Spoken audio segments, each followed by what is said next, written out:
To keep your investment portfolio on target for financial goals, you want to balance risk and diversify your assets. That's the purpose of asset allocation, the process of dividing your portfolio among major categories like cash, stocks, and bonds. Historically, the returns of these three major asset categories have not moved up and down at the same time. So including a mix of these assets in your portfolio can help protect against losses. There is no perfect formula for asset allocation. It differs with each individual depending on their risk tolerance and time horizon.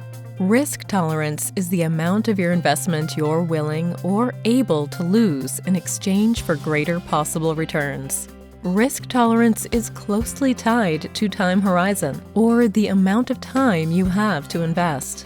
An investor saving to make a down payment on a home in 5 years might choose less risky investments than someone saving for retirement in 20 years.